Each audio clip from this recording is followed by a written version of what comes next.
सूरह शुअरा में अल्लाह सुब्हानहु व तआला जनाब हूद अलैहिस्सलातु वस्सलाम ऐं जनाब हूद अलैहिस्सलातु वस्सलाम जे क़ौम जे विच में जेके हाल अहवाल हुया उहे बि सूरह शुअरा में बयानु फरमाया।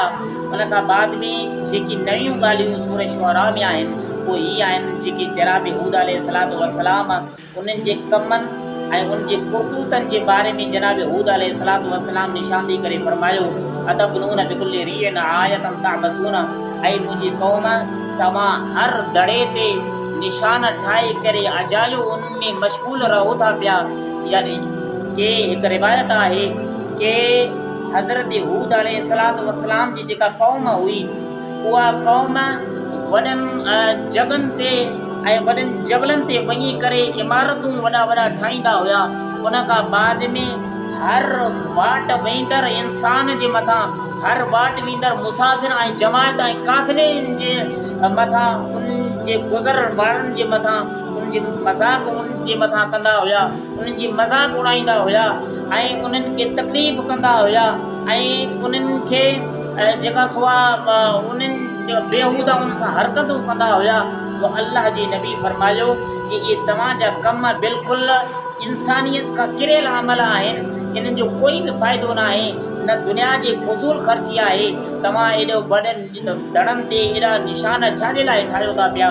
अॻिते फरमायो वतत्तख़िज़ून मसानिअ लअल्लकुम तख़लूदून। अल्लाह जे नबी जनाब हूद अलैहिस्सलातु वस्सलाम फरमायो कि ऐं तव्हां दुनिया में एॾा वॾा वॾा महलात ठाहियो था पिया, ईअं लॻे थो पियो कि शायदि इन महलनि में इन घरनि में तव्हां पूरी ज़िंदगी हमेशह जे लाइ तव्हां रहंदव।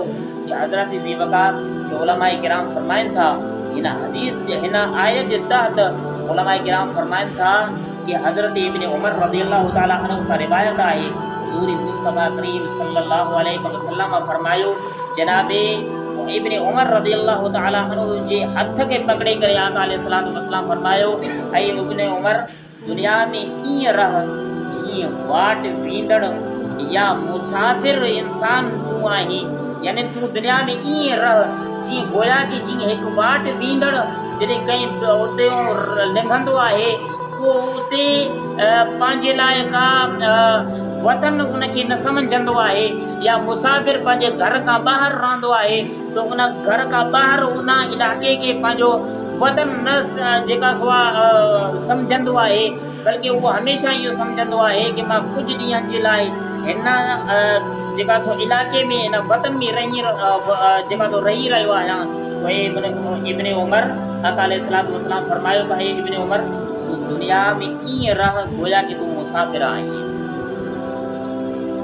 ईअं सम्झ कि मां हिन दुनिया में हिकु चंद ॾींहंनि जे लाइ आयो आहियां, मां दुनिया में कुझु ॾींहंनि जो मुसाफ़िर आहियां। ऐं हुज़ूर मुस्तफ़ा करीम फरमायो कि ऐं इब्न उमर तूं दुनिया में रही करे ईअं न सम्झजांइ कि मां हमेशह हमेशह जे लाइ हिते रहंदुसि, बल्कि दुनिया में रही करे ईअं सम्झजांइ कि मां बि हिन क़ब्रनि वारनि मां जा आहियां, इहे जेके क़ब्र वारा आहिनि मां बि इन्हनि मां जा ई आहियां। हे मूंखां पहिरियों कुझु टाइम पहिरियों हिन क़ब्र में हलिया विया आहिनि, मां भले थोरो देरि बाद में हिन क़ब्र में हलियो वेंदुसि, बहरहाल मुंहिंजी जॻह उहा ई आहे जेका हिन क़ब्र वारनि जी जॻह आहे। हज़रत ज़ी वक़ार उन खां बाद में अल्लाह जी नबी जनाब हूद अलैहिस्सलातु वस्सलाम फरमायो वइज़ा बतश्तुम जब्बारीन, फरमायोसि कि ऐं जेका सो तव्हां ज़ालिम ऐं जाबिर बि आहियो ऐं क़ौम हूअ ऐं आद क़ौम आद ऐं उन सां गॾु तव्हां निहायत बेरहम बि आहियो। तव्हां कंहिं ग़रीब जे मथां जॾहिं उनखे पकड़ंदा आहियो पोइ वॾे सख़्ती सां उनखे पकड़ंदा आहियो ऐं उनखे वॾे सख़्तीअ सां उनखे तकलीफ़ पहुचाईंदा आहियो, तो तव्हां ज़ालिम ऐं जाबिर बि आहियो।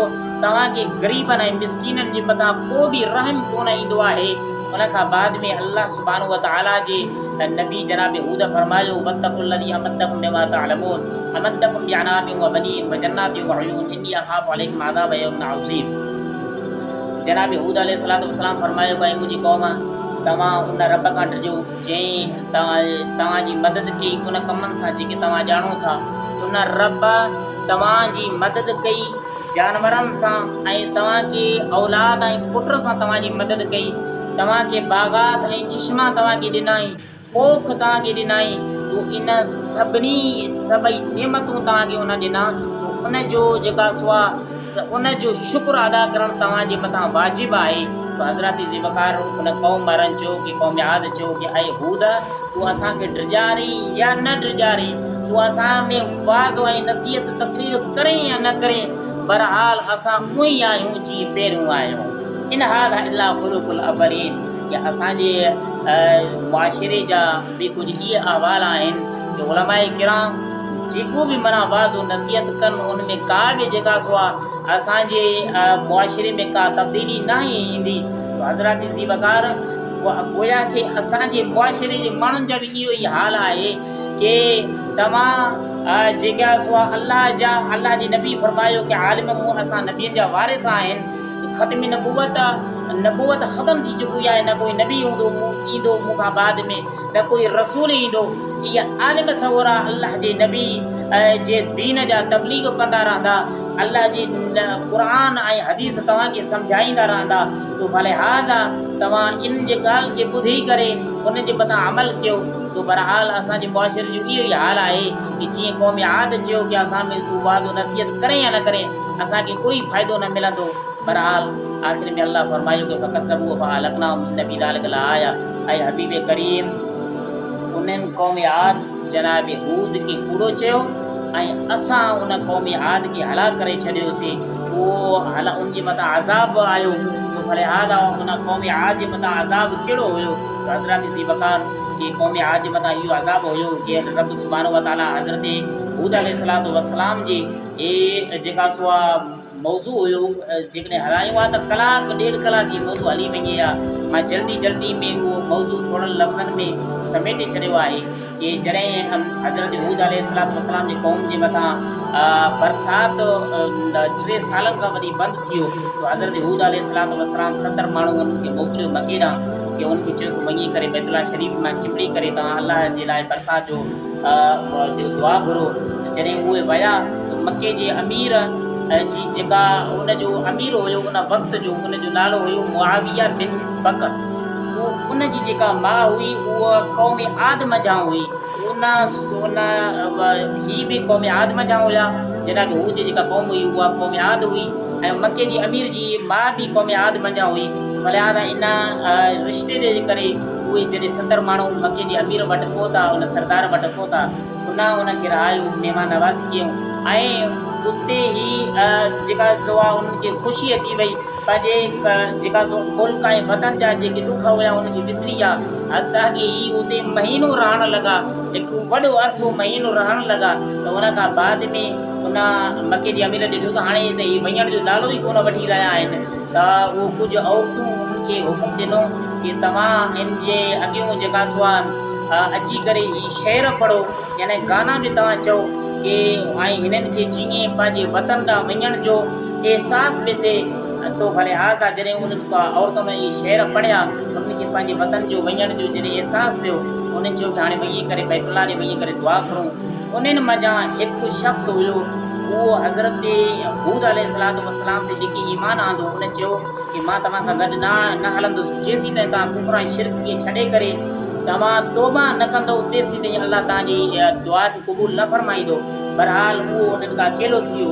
बाक़ी 70 मञा 69 बचिया, उहे वञी करे बैतुल्लाह शरीफ़ ते वञी करे दुआ घुरियाऊं। ऐं मथो रब सुब्हानहू व तआला 3 ककर मोकिलिया, अछो ककर, कारो ककर, ॻाढ़ो ककर। ऐं उनखे ग़ैबी आवाज़ आयो तव्हां हिकिड़ो ककर पसंदि कयो।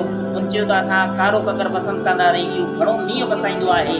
जॾहिं उन्हनि कारो ककर पसंदि कयो ऐं उहो वापसि हलिया आया ऐं ख़ुशि थिया त हाणे बरसाति नाज़िल थींदो ऐं असांजे ख़ुशहाली थी वेंदी। जॾहिं उहो वापसि मोटणु लॻा ऐं पंहिंजे इलाइक़े जे नज़दीक आज़ाब क़ौम में अची करे पहुता त उन वक़्तु रब सुब्हानहू व तआला उन ककर मञा सख़्तु हवा नाज़िल फरमाई। अल्लाहु अकबर। जॾहिं सख़्तु हवा नाज़िल फरमाई उन उहा हवा 7 रातियूं ऐं 8 ॾींहं उन जे मथां हली। त उन हवा उन्हनि जे जानवरनि जा, उन जे औरतुनि जा, मर्दनि जा उन्हनि खे मथां खणी करे उन्हनि खे ज़रा ज़रा करे छॾियो।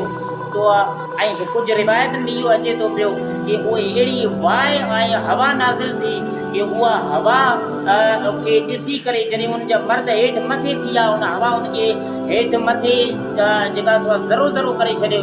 त कुझु माण्हू जॾहिं बचणु लॻा त उहे पंहिंजे घरनि में वञी करे दरवाज़े खे बंदि करे वेहणु लॻा। त उन खां बाद में कि उहा अलाह जे अज़ाब खां केरु बची सघे, त उहा हवा उन्हनि जे दरवाज़नि खे पटे करे ऐं उनजे घरनि में उहा हवा उनजे मथां नाज़िल थी। उनजा घर इमारतूं सभु ड्रही विया, सभु कुझु ड्रही विया ऐं उनजो उते ई लाशूं जेका सो थियूं ऐं हवा उनजी लाशनि खे कढी करे ॿाहिरि उछलायो ऐं पखी कारे रंग जा पखी अची करे उनजे लाशनि खे समुंड में वञी करे उछलायो।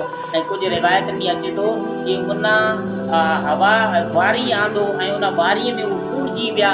7 रातियूं ऐं 8 ॾींहं उन में पूरियल रहिया ऐं वरी उन हवा उनखे ॿाहिरि कढियो। भले आज़ा की वरी उन हवा उन्हनि खे वञी करे समुंड में उछलायो।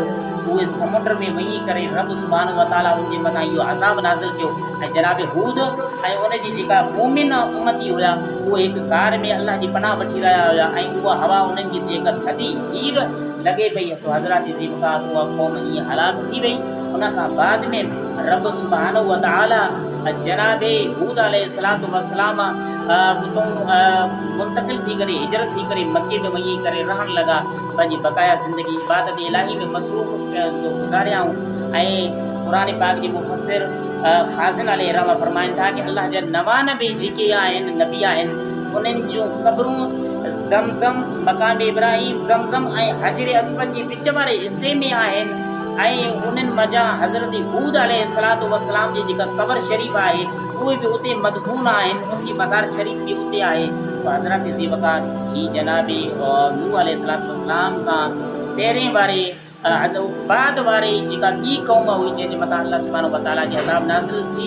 तो असां उम्मत मुहम्मद जे मथां बि जेकॾहिं रब सुभाणे व ताला जी वाइदो न थियल हुजे ऐं हबीब करीम जेसीं ताईं तव्हां इन्हनि में मौजूदु आहियो, भले दुनिया में हुजो तव्हां आख़िरत में हुजो जेका सो आहे या दुनिया तव्हांजी ज़िंदगी जे गुज़ारण खां बाद में जेसीं ताईं तव्हांजी नबूवत क़यामत ताईं आहे तेसीं ताईं मूं रब जो वाइदो आहे कि मां तव्हांजे करे ऐं तव्हांजे शान जे करे तव्हांजे सदके जे करे मां रब सुभाणे व ताला तव्हांजी उम्मत मां इज्तिमाई अज़ाब खे टारे छॾियो आहे। वाखिर दावाना